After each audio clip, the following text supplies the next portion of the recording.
Bonjour et bienvenue à toi dans cette nouvelle vidéo. C'est un plaisir de te retrouver aujourd'hui et aujourd'hui on va voir 7 clés que j'ai retenues de la lecture du livre Rendez-vous au sommet de Zig Ziglar. Dans cette vidéo tu vas découvrir 3 choses. Brièvement qui je suis, qui était Zig Ziglar et enfin 7 clés de son livre à Zig Ziglar. Assure-toi bien de rester très attentif jusqu'à la fin de cette vidéo puisque j'aurai un petit cadeau à t'offrir dès la fin de cette vidéo.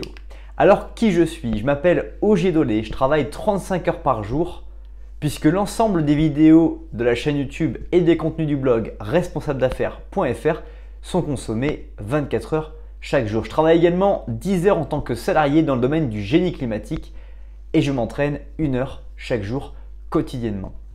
De manière générale, j'aide chacun à basculer vers la réussite de sa vie en l'aidant à améliorer son corps, son esprit, ses relations et ses finances. Je t'invite dès maintenant à t'abonner à la chaîne YouTube pour ne pas rater les prochaines vidéos et redécouvrir les vidéos les plus populaires.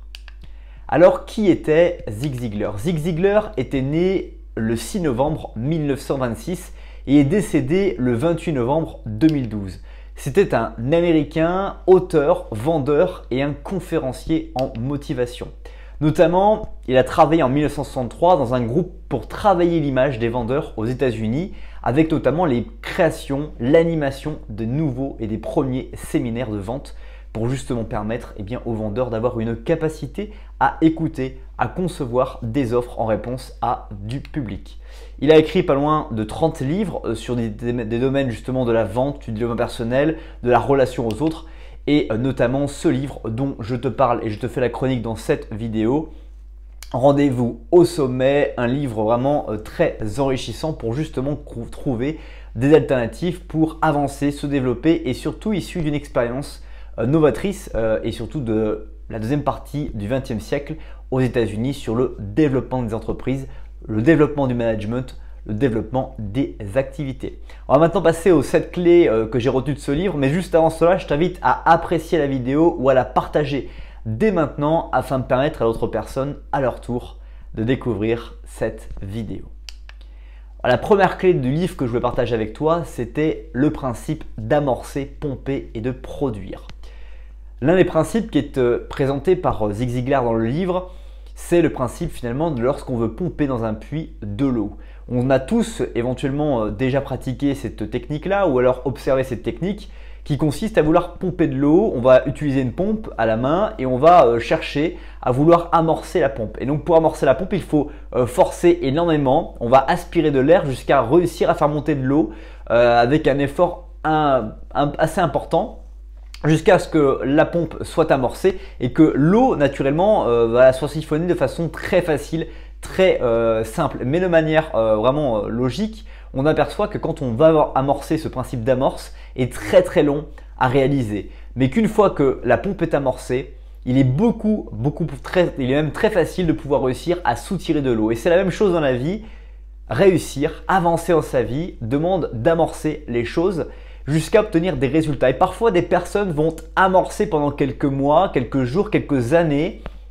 Et juste au moment où l'eau commençait à arriver dans la pompe et avoir amorcé la pompe, les gens vont s'arrêter d'amorcer et l'eau va redescendre et tous leurs efforts vont finalement avoir été utilisés en vain puisqu'ils n'ont pas cru qu'il était possible de pouvoir réussir à amorcer leur pompe du succès. Et c'est ça qui est intéressant, c'est qu'il faut être déterminé et être discipliné. Une fois qu'on est déterminé, il faut être discipliné à continuer coûte que coûte à justement vouloir amorcer la pompe de sa réussite par rapport aux objectifs que l'on souhaite obtenir. Et c'était la première clé du livre que je voulais partager avec toi. Deuxième clé du livre, c'était d'éliminer les mauvaises habitudes. Zig Ziglar parle de toutes ces mauvaises habitudes qui vont en fait pas te servir, mais au contraire qui vont desservir ta réussite puisque tous les jours tu vas utiliser des routines, utiliser des choses qui vont aller à l'encontre de ce que tu veux réussir. Par exemple, si tu veux perdre du poids, mais que tu passes ton temps à grignoter des cochonneries, cette habitude-là va finalement aller contre l'objectif que tu veux de perdre du poids. À l'inverse aussi, l'objectif de vouloir être beaucoup plus productif et de ne pas organiser son temps va vouloir encore une fois desservir ton objectif de réussir à être très productif. Et donc ça m'amène très rapidement à cette troisième clé du livre qui est de adopter de bonnes habitudes. La nature a absolument horreur du vide et comme tu le sais, lorsque tu vas arrêter une mauvaise habitude et que tu ne fais rien en retour, eh bien c'est assez marrant mais tu n'arrives pas à arrêter la mauvaise habitude. Donc la meilleure chose à faire est de justement remplacer une habitude par une bonne habitude. Par exemple, si tu ne te levais pas tôt le matin, c'était peut-être une mauvaise habitude pour toi, te lever tôt le matin et avoir des activités qui te plaisent, que tu aimes faire, va justement générer du plaisir. Et ce plaisir-là, en retour, va te permettre de justement avoir l'envie de te lever le matin plutôt pour travailler justement sur des choses qui t'intéressent et qui te plaisent dans ta vie. Quels sont, et partage-moi dans les commentaires, ça peut être l'occasion d'échanger ensemble, quelles sont aujourd'hui les mauvaises habitudes que tu aimerais remplacer par de bonnes habitudes ou à l'inverse, quelles sont les bonnes habitudes que tu as mis en place dans ta vie qui aujourd'hui te permettent d'être vraiment dans un meilleur état d'esprit, dans une meilleure dynamique grâce justement à cette prise de conscience que tu as réussi à faire. Quatrième clé que je vais partager avec toi et qui est issue de ce livre, Rendez-vous au sommet, c'est l'établissement d'objectifs. Quelle est aujourd'hui la liste d'objectifs que tu possèdes dans ta poche? Quelle est la liste d'objectifs si je te disais, et je te pose encore la question dans les commentaires, quels sont tes objectifs actuels? Quels sont ces objectifs que tu poursuis et quels sont les efforts que tu mènes quotidiennement, les routines, les habitudes que tu as pour ces objectifs que tu as envie de poursuivre? Et tout ça, quand on se pose la question, on se rend compte que beaucoup d'entre nous n'ont pas d'objectifs. On n'a pas fixé nos objectifs et du coup, on navigue sans vraiment savoir où est-ce qu'on a envie d'aller. Et finalement, c'est un peu dommage parce qu'on utilise de l'énergie quotidiennement pour aller dans une direction que l'on ne connaît absolument pas.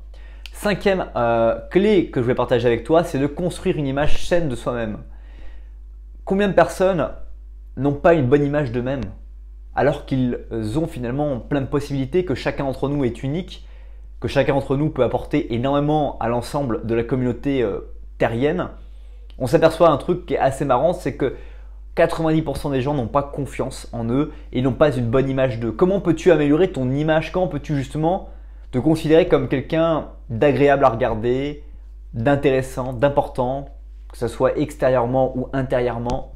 Comment peux-tu justement travailler cette image et quelles sont les bonnes habitudes que tu peux mettre en place dans ta vie pour justement améliorer cette image dès maintenant?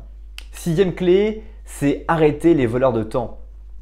J'observe encore beaucoup des personnes qui vont répondre de façon instantanée à des messages, répondre ou s'arrêter dès lors que quelqu'un va les couper et vont privilégier l'interaction numérique éventuellement qui va se passer contre une action ou une interaction physique.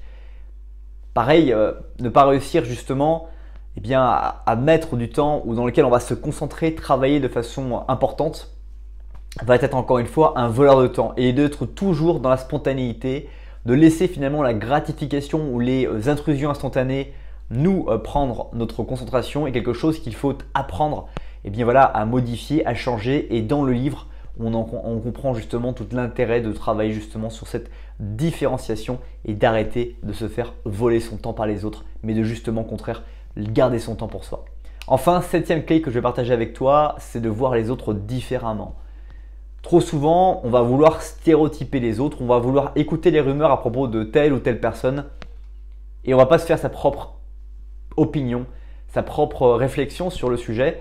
Et je t'invite justement à considérer les autres de manière entièrement différente, même si des mentors te disent cette personne est ainsi, cette personne est là. Je t'invite à pratiquer les gens et à te faire ton propre avis et à aussi donner une réputation aux autres positive d'eux-mêmes et qu'ils ont à mériter finalement, parce que des fois, il suffit de donner une réputation à quelqu'un avant même qu'elle n'existe pour que cette personne, si cette réputation lui plaise et qu'elle est positive, se mette à vivre cette réputation parce qu'elle a enfin une vision qu'elle n'avait pas elle-même réussi à construire par le passé.